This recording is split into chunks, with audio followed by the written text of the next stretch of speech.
listener of the Martian Revelation, then you are well aware that the entire planet Earth is currently involved in an all-out worldwide space race. Every country across the globe, including England, Germany, India, Russia, and China, are involved in a mad Martian rush to be the first country to plant their flag on Mars. Get an idea of what these brave astronauts will be finding on the planet Mars before President Trump plants the first American boots on the face of Mars. You might want to familiarize yourself with George Haas and get to know his work and read his books. Haas has been studying NASA and European Space Agency imagery of Mars for over 25 years and has co-authored 2 books with geomorphologist William Saunders called the Cydonia Codex and the Martian Codex. I encourage you all to support his research by visiting his website at www.theCydoniaInstitute.com. And remember, as George Haas has always said, through NASA's own pictures, the truth will be revealed.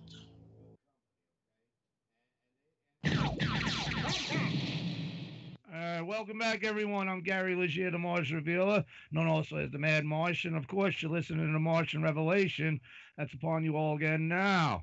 And with our guest, Mark D'Antonio. And if anyone would like to call in on the timeline, well, this is the open door, you kid. If you have any questions or comments for the guest or just in general, 202-684-6955.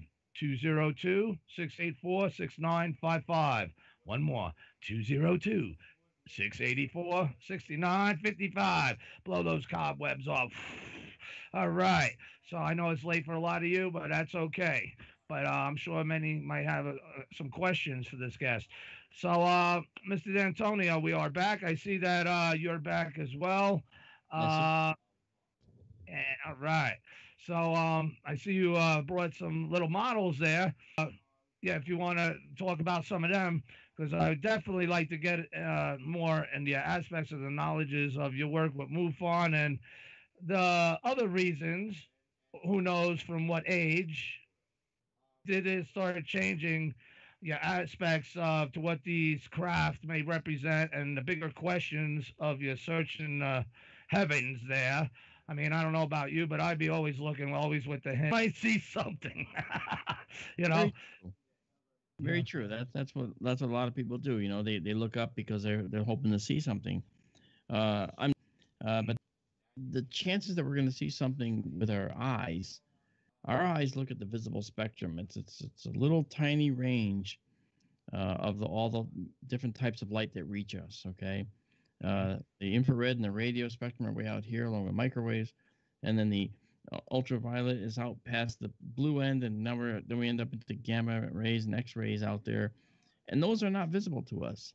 So the question becomes, if there is an alien species that managed to get here, which I believe is possible, and that's the basis of many arguments I've had, or discussions, we'll say, with people in academia, because I view it as there's no reason that they can't be here. Well, space is so big. Space is vast. You realize what they'd have to do to get here? Yeah. But the thing is, we don't realize what they have to do to get here. Right. Okay? We don't have the technology they do, so we cannot fathom what they do to get here. I have ideas. You know, I always say, well, I have ideas. You know, we have ideas how they can do it.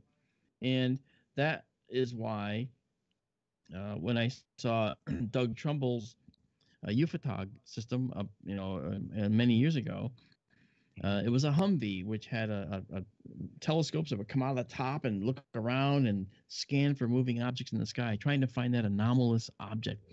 And I did an NPR show on NPR radio with one of the hosts, and it was a show about the X-Files, so to speak. And on that show, I talked about aliens and the possibility that they might exist. Again, from a scientific point of view, anything that's not from Earth is therefore alien. All right? So, technically. Yeah. And so he basically said to me, well, you know, as I left, he goes, I'm going to have to get you on the show with Douglas Trumbull next time. And I went, Doug Trumbull? I mean, I own the visual effects company. I mean, I modeled what I do after Doug Trumbull's work. Close Encounters of the Third Kind, Star Trek: The Motion Picture, Blade Runner. Okay, you know, he worked with all these greats, right? I mean, he did. Yeah, it's some life, man. Yeah, and the guy was fantastic. You know, Silent Running with Bruce Dern and the robots, Huey, Dewey, and Louie. I mean, these were just fantastic movies that shaped me. Brainstorm, reading someone's thoughts and being able to see what happens after someone dies. What do they see in their brain? What's the brain see? Things like that. And so I was like, really? I mean, why Doug Trumbull? Oh, he's a UFO hunter like you. He said, what? Really? I came home right away and I wrote a one-page letter to Doug Trumbull in my email. And I figured, I found his email online. I didn't even know if it was his. You know, I mean, it said him, but I don't know if he ever sees it or whatever. So I basically looked at this and said, hey, if he reads it, great. You know, but hey, it's a shot. You know, if he's hunts for UFOs like I do, then maybe we can talk at some point. It took about a half hour. I got a 2-page email response from him. 2 pages. I went to your website, fxmodels.com. He says, you know, and excellent in every respect. I think we can use you right now on a project we're doing up here right now.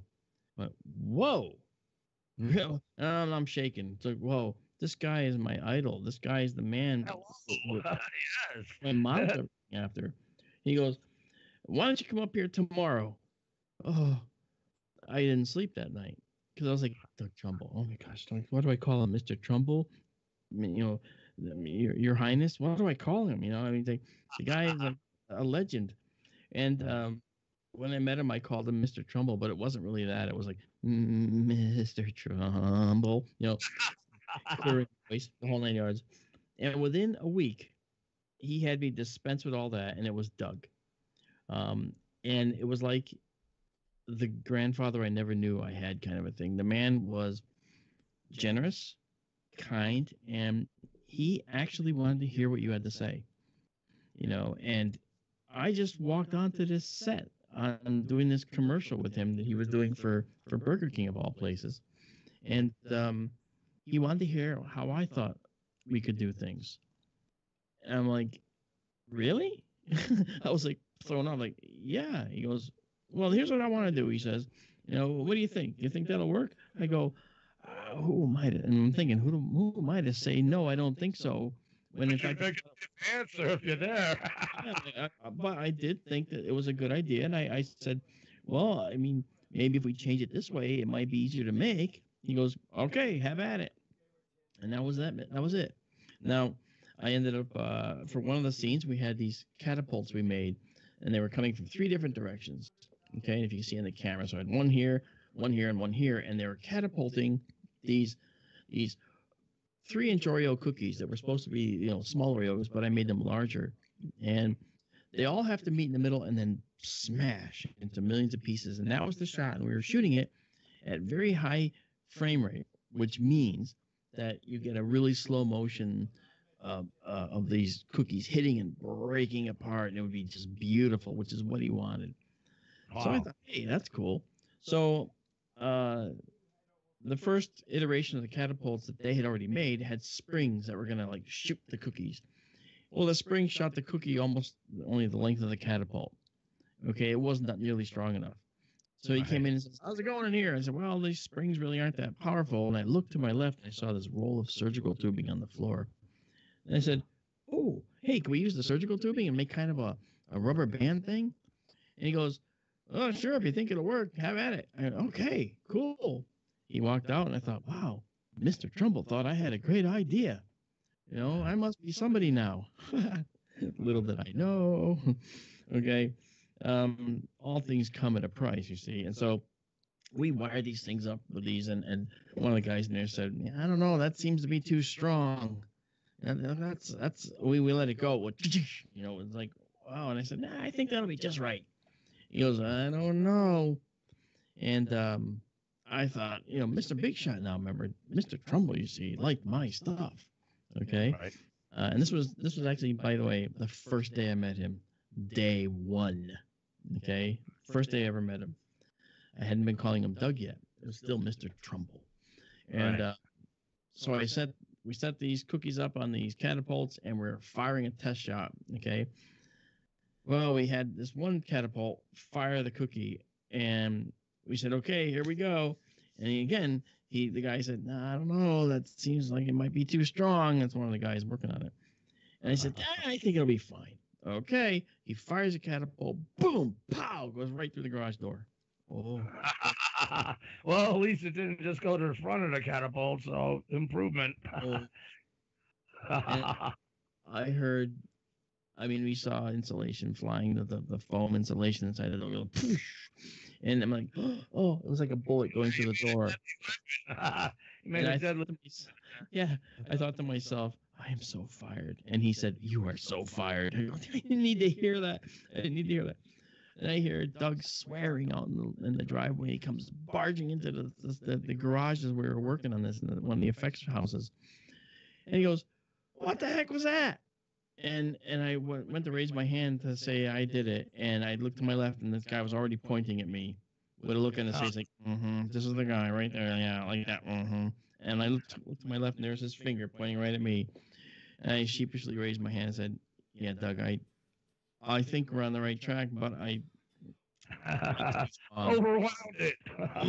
Yeah. He goes, "Yeah, you're right. You overwhelmed it. You blew a hole in my door." He says, he goes, "But you are on the right track. So just unwind it, okay? And unwind a few of those strands and try again. You're doing, this is good."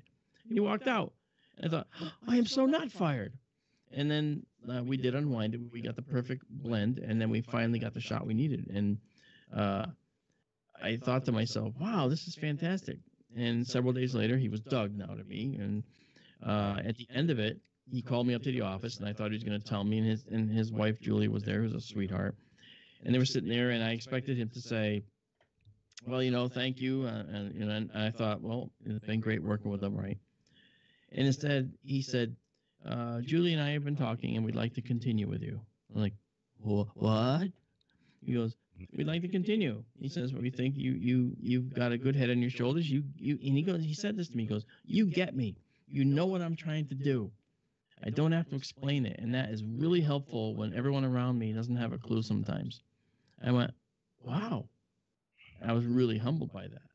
And so to this day, that was, gosh, that had to be like 7 years plus, maybe more ago. We've been great friends ever since. A really good guy. And there was a production we did. There was a movie, Approaching the Unknown, which was being shot up there. And I was part of the model making team. But what they weren't used to was the fact that I was also a science guy who understood space travel. And they designed these ships that would not fly in space the way they had designed them. They had a barrel, and then they had this long stalk, and then a little capsule at the end of it, and it was supposed to be going around this barrel. Okay. Well, it wouldn't go around that barrel if it didn't have a counterweight on the other side. Okay. And otherwise, because it wouldn't have forces that are balanced, and it would actually the whole thing would just start pirouetting and go all out of shape. Right. And I said that to them. I told them very gently, and we're in a meeting at what's called the mezzanine up there. And their art director and all the people were there. And then Doug was in on the meeting. He was basically effectively renting the studio to them to let them do the work, and he was advising. And I didn't really have much of a reputation with these guys. And they said, so what are you saying about this now? And I said, well, it won't work. Okay, that the ships are designed wrong because these, they need a counterweight. And the guy I remember very distinctly kind of raised an eyebrow. He looked at me and he kind of said, we've designed these ships. Okay, we know what we're doing. And Doug raised his finger and he goes, actually, if he says that it won't work, it won't work. I was like, whoa. And the guy then looked at me with that arrogance and now slammed down in his place. He looks at me and he goes, could you tell us more about why these won't work? And I explained very nicely because I don't want to be confrontational with anybody. And I said, well, here's why I don't feel it works. And I explained the counterweight situation.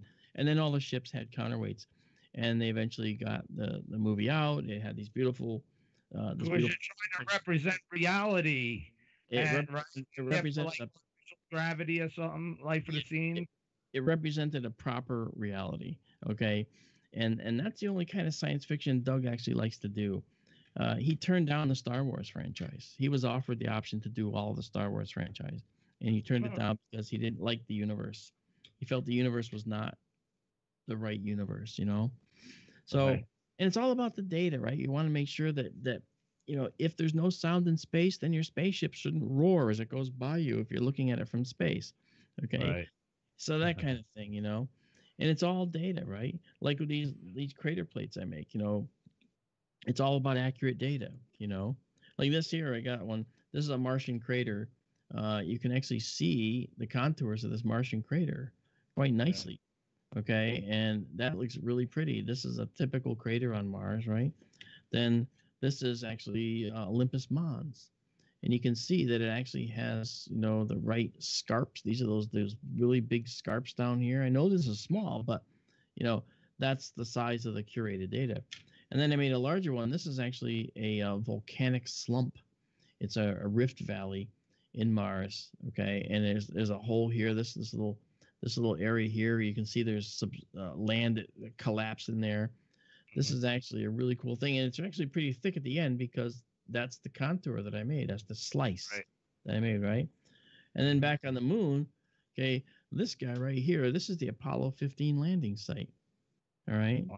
Okay, we have the rill in there and everything, and so imagine a better, a wider one, and with higher resolution data, which you would need to make a bigger scale model of it, right? The better the data, the better the prop, right?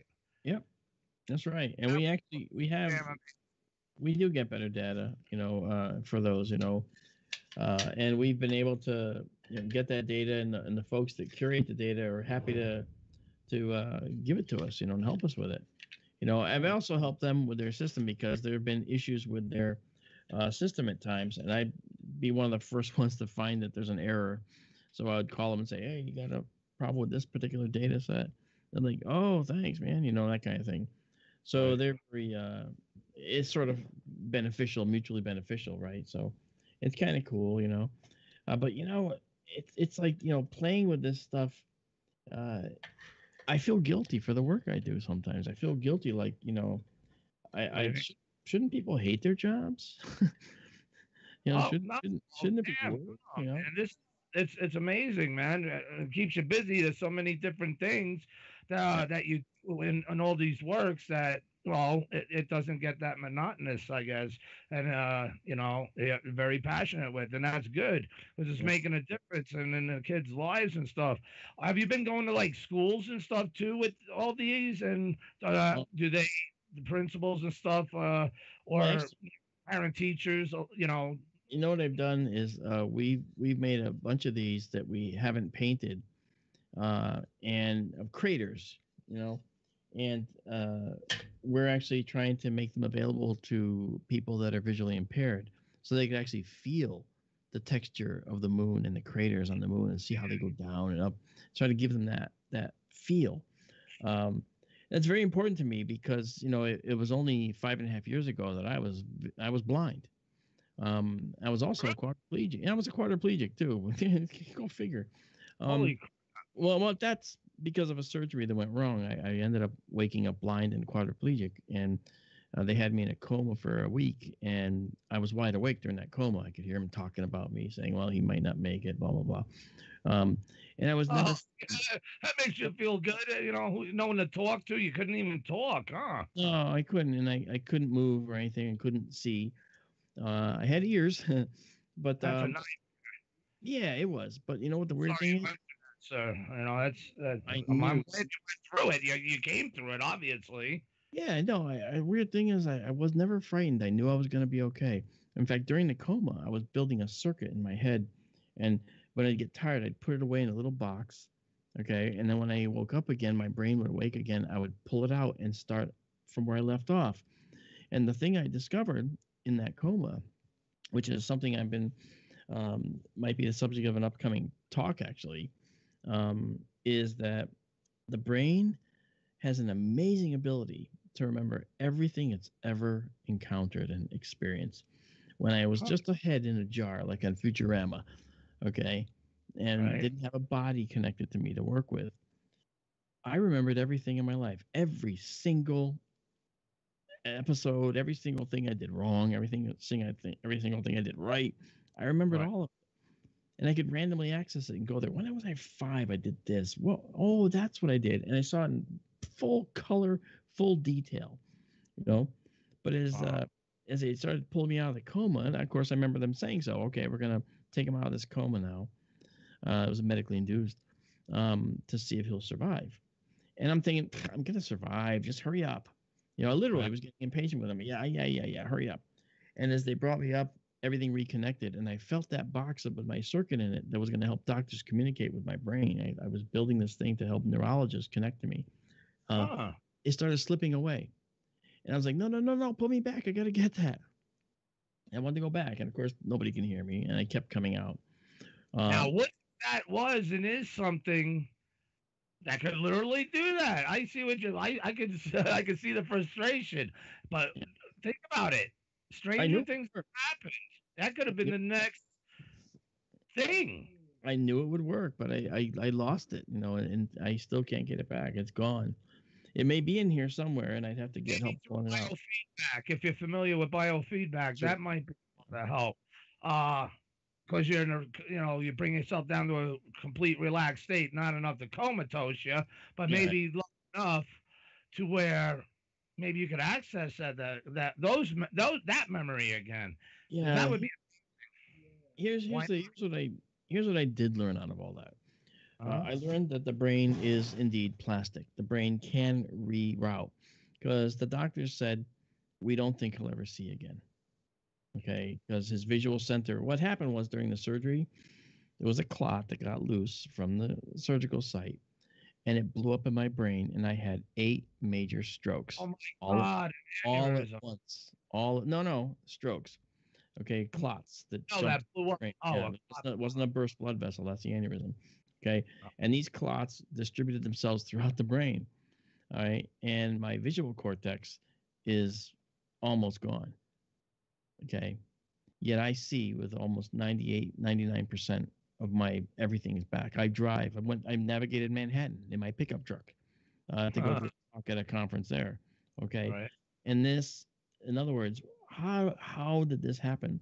The surgeon that I just talked to the surgeon who operated on me just a couple weeks ago, and he basically said what I told him was that I knew I was going to be okay because I knew that I could rewire my brain.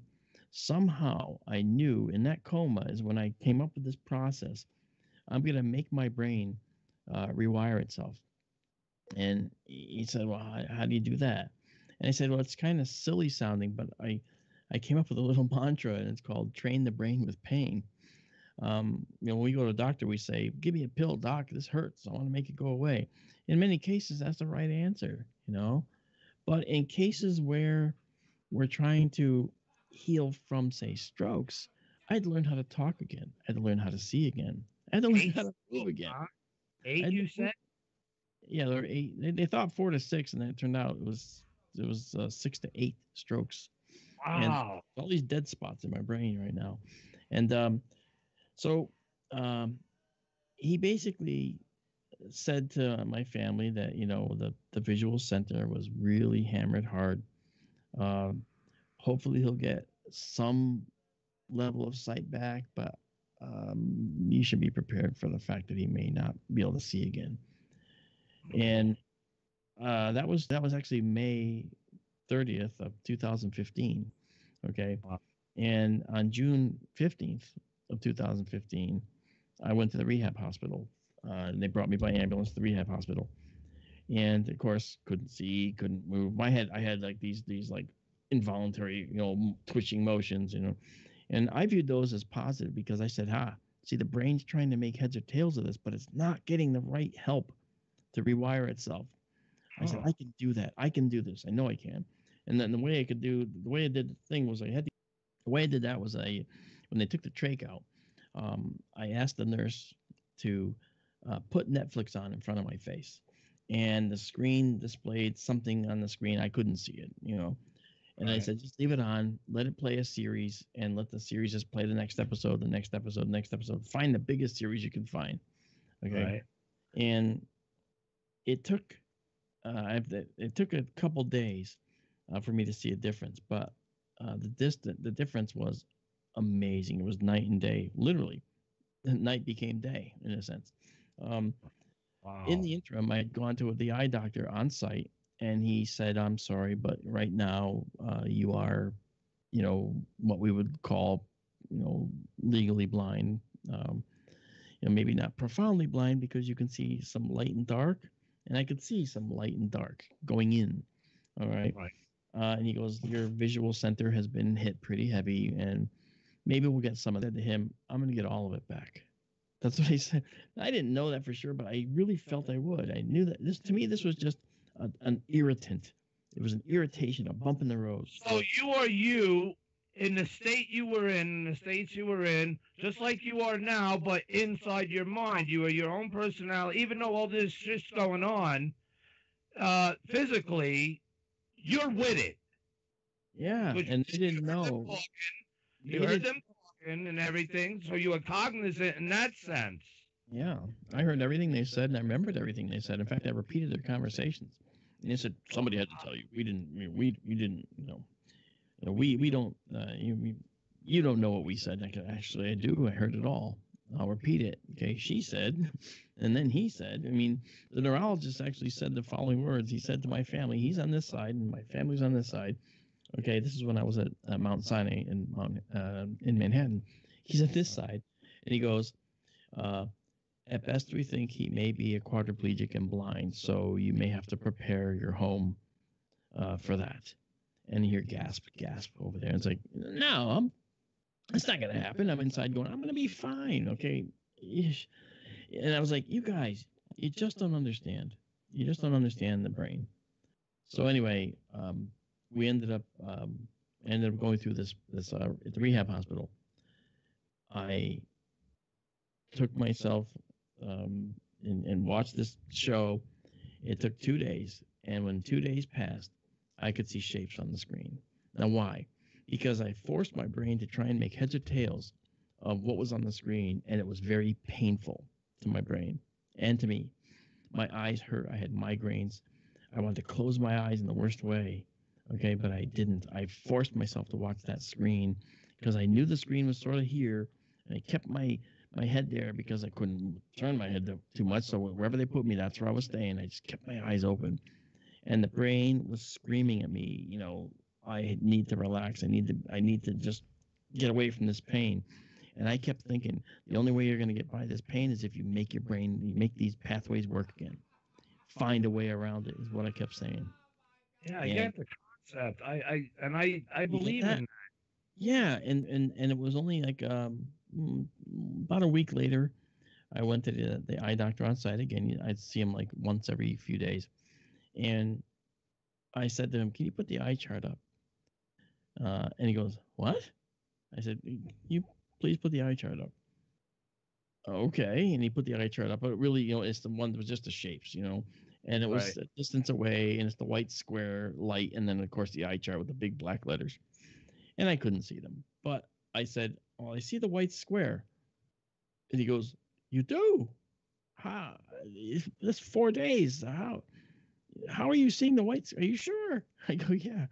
And so he does some more tests, and he confirms that I can actually see something now. And he goes, "Well, what are you doing?" I said, I'm training my brain again. I'm forcing my brain to find a new path to see again." He goes, I've never heard of that. I said, "Yeah, that's why people stay blind." In some cases. Logical. I can see some type of metaphysical sense or something. Yeah. Well, anyway, to make a long story short, actually, in this, the bottom line was I did the same kind of thing for my hands because whenever somebody touched my hands in any way or my body, it was like being burned alive. I felt burning pain. Wow. So I asked the nurse to put a ball in my hand, and I couldn't move. Okay, I couldn't see it. I sort of see the red because I had gotten my eyes going again a little bit. she put the ball in my palm, and it felt like somebody was putting liquid lava right into the center of my palm. It really burned. And I was like, oh. And she's, oh, and she takes it off. I go, no, no, put it back. That pain is so important. That pain is how the brain is going to say, I can't take it anymore. I've got to do something about this. And that's going to make something happen. So, again, long story short, that's how I got my hands back. That's how I got all my movement back, was by letting the pain. I embraced the pain rather than give me a pill, make the pain go away. I embraced the pain because that was the only way that my brain was going to rewire. And so, fascinating. And I think that's good advice. That's good advice too. And I told the doctors, by the way, at the rehab center, when they told me, they said, well, you're going to be with us. This is June 15th, around June 16th. The next day he comes in, he says, and I couldn't see him. And then he comes in and he says, hello. He goes, I just want you to know you're going to be with us for like 8 to 10 weeks. And it's probably going to be a year or more of recovery. And hopefully you'll get back some of your mobility and maybe some sight, you know. And I said to him, after they removed the trach in the interim, and I said to him, well, I have to speak at a conference in September, which is like less than 3 months away. Yeah, get on it, Doc. Not him. No, I said, I have to speak at a conference in September. So I'm going to be there. And I heard an audible gasp, like, and then he says to me, comes over closer, he goes, Mr. D'Antonio, do you understand what happened to you? And I said, yeah, I had some strokes. You know, now all this talking that you hear me saying in response to them, it didn't come out like that when I was talking to them. In my head, I'm saying, yeah, I had some strokes. But what they heard was, yeah, I had some strokes, because I couldn't talk yet. And they could understand that because I hear these people. Right. So after I could see, then I could get a mirror from the nurse and watch my face and see what happens when I say different words. And then after I could move, I could hold the mirror, okay? And then I could use my other hand to kind of push my lip around to say, okay, that's not the right place for the lip when I say this word. And when I would push my lip, the word would come out right. I said, okay, see, brain, remember that. And the brain would say, as I was imagining it, wow, remember that. I remember that I can do that again. And that's balls, man. That's the recovery. Yeah, and it's helped other people around the country. I've actually talked to other people who've had strokes, and and mine was from surgery. Okay, so not because I, anything bad or had a problem other than what I had. Right, from outer space to inner space. Yeah. Well, see, that's right. Outer space, inner space, including the inside of the brain. But none of this has anything to do with UFOs, and I apologize for that. But that's okay, sir. I'm glad you shared that. That's personal, and I think it's important information, especially with people that are going to face these things in space. They're going to have to learn everything that they can with the limitations, and they need a mindset like that. I think so. I think that people need to be, people need to be, ready, And speaking of space, I think I should share my screen and show you some of the stuff that our observatory has done, because I think that's pretty cool, And I'll do it. Do this one. All right, and so right now you should be able to see my screen. So while you're doing that, when did you get all basically perfect again? How long was that process? Did you obviously make it at conference? I did my talk at that conference that September. I walked in, I flew over by myself to Los Angeles from Connecticut. Most doctors wanted to know what you did.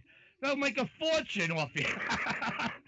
Well, there's the surgeon basically told me the other day when I was a couple of weeks ago, actually, when I talked to him, he said, in his mind, he thinks that I probably was able to connect with places that most people can't in the brain. And I said, well, it's not because they can't, it's they just don't know they can. And so I proceeded to tell him what I do. And he's like, you should tell people about this, write a book. I go, no, it's not a book thing. This is something people have to hear. It So, could, yeah. I agree there. now I shared my screen. I don't know if you can see it. It says it's shared. But... I see a whole bunch of little thumbnails. Oh, you do? Okay. I don't see what you see yet. Okay, that's fine. All right, well, anyway, let me just show you what we've done. This is the Arizona Observatory. Can you see that? Is that? Yeah, it looks like a shed building, a pole shed building, whatnot. Yeah. Can you see my cursor? Can you see my cursor as well? Yes. Okay, good. This roof slides off onto this whole assembly over here, leaving the entire opening open to the sky. Right, to the sky when you want it to move. Gotcha. This is a roll-off roof observatory. This door, I'll show you in a moment. That's a better view. But here's the interior, and there's going to be 3 telescopes in here. And these 3 telescopes are going to be able to bring the night sky to people in ways that they have never before seen. Okay, this is the Arizona desert. You can't see in front of your face at night. It's extremely dark. It's extremely beautiful.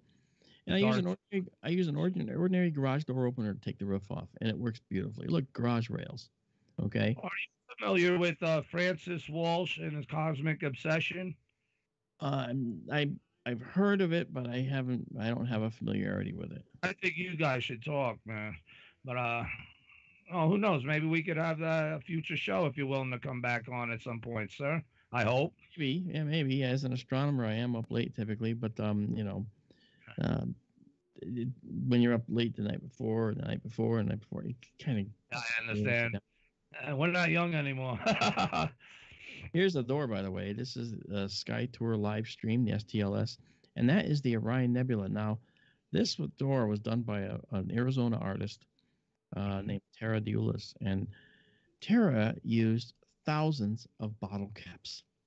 Well, that's ingenious. That's cool. And they're all the right color, not because she painted them, but because this is the way they come. And no, she didn't drink tons and tons of Bud Light or anything like that. She was just bottle caps. Right. She collected bottle caps from people. And so that's the Arizona Observatory. And this is a beautiful location. And that'll be ready when? The building's done now, and the equipment's already out there. It arrived in Mesa, Arizona, at the storage facility just a few days ago. So we're going to be able to go install hopefully in February, and then we'll go live in February out there. And then we'll be live out here as well. So we're going to have 2 observatories now that we manage. This is typical sunset in Arizona. Yeah, we have to place a link, video stream link. Maybe we can embed on the show page for people. Is it continuous feed all night long, nightly type of thing? Well, on clear nights, I will come in and I will start a stream on YouTube, on our YouTube channel, and I will run through telling people what they're seeing on the screen for the first timers. There's camera control systems over here. There's this, there's that, and then there's my face. I'm in a little window down below, and I move that window around, and I point at things, and I show people things, and I outline things, and I'm there with them. It's all interactive, and people seem to like it. So this type of instruction is the kind of thing that you do when you have to do things remotely. And for a period of time, I'm going to be in Connecticut doing all this work. I'm never going to be doing this work from inside this observatory. All right, this observatory is a remote facility. If someone goes in there, it could mess things up. So only during maintenance phases do you actually go in there. Keep a pit bull or 2 out there with a fence around it, but I doubt anyone's just going to walk up. Maybe, you never know. True. It looks like you're in the middle of nowhere. Yeah, it is. So this photo. You see the orange sunset here, and you see the Milky Way in the same shot. Awesome. That's how dark it is out there. The sun has just set a little while before this shot was taken. All right. Beautiful. Yeah. And the Milky Way is right here, right after sunset. Yeah. I mean, looking at a beautiful location. This is the Andromeda Galaxy. All right, 2 million light years away. Now, all these shots you're about to see were taken here in Connecticut, and based on the processing I did, I was able to take data out of this that you can't see. Connecticut, all of Connecticut is under a fairly significant amount of light pollution. But this is what you get if you know what you're looking at and if you can process it. Right. So this is a beautiful galaxy. This is another one right near it in the same space. This is called the Triangulum Galaxy. It's stunning. Has all these little red areas in it. These are what we call star formation regions. These are stellar nurseries.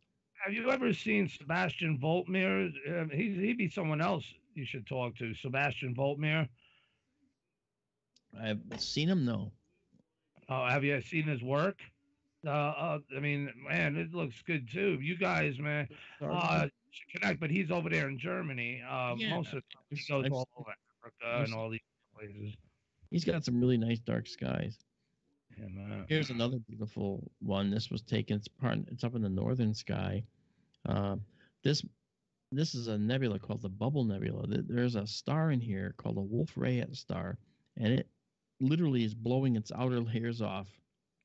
Not in a supernova, like stars that obliterate themselves, but just a star it's expanding and just sloughing off all these outer layers on itself. Okay. Wow.